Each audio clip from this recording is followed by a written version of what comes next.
Examine the normal curvature of the cervical, thoracic, and lumbar spinal regions of Andrew, Doug, Liz, and Patricia.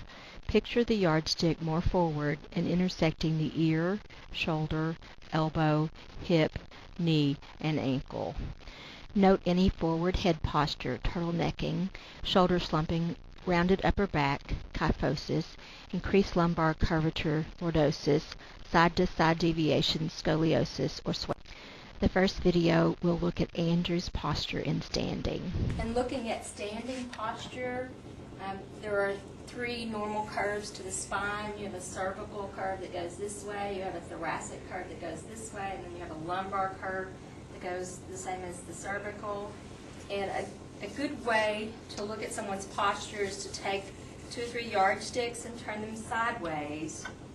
And you really want a line going through their ear, their shoulder, their elbow, their hip, their knee, and their ankle.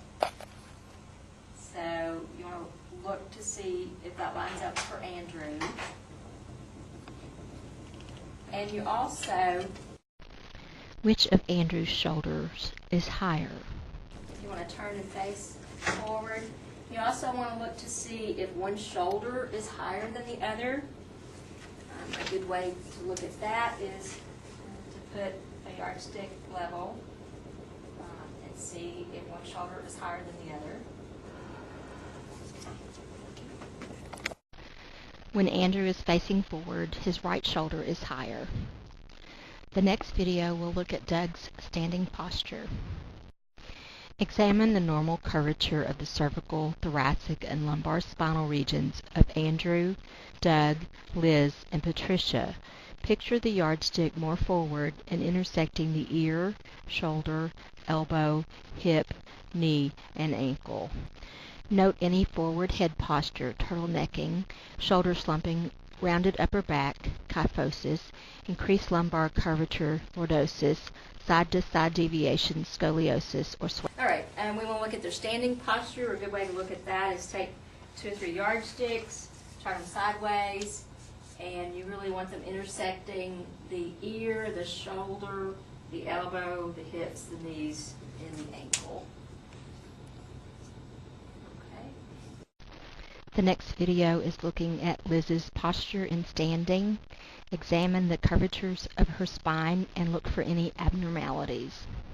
Okay, this is Liz, and we want to look at her posture in standing. And a good way to do that is to take 2 or 3 yardsticks and line them up on the narrow side.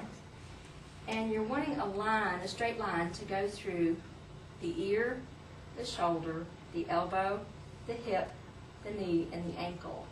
And if you look at Liz, she has excellent posture. The last video of standing posture will be looking at Patricia.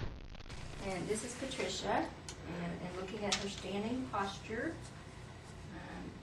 with the yardstick, you want to see if the line intersects her ear, her shoulder, her elbow, her hip, her knees, and her ankles. And she also looks like she has a very good straight posture. Now, using 2 yardsticks, evaluate 2 other people's spinal alignment and standing. Note any forward head posture or turtlenecking, shoulder slumping, rounded upper back, kyphosis, increased lumbar curvature, lordosis, side-to-side deviation, scoliosis, or swayback.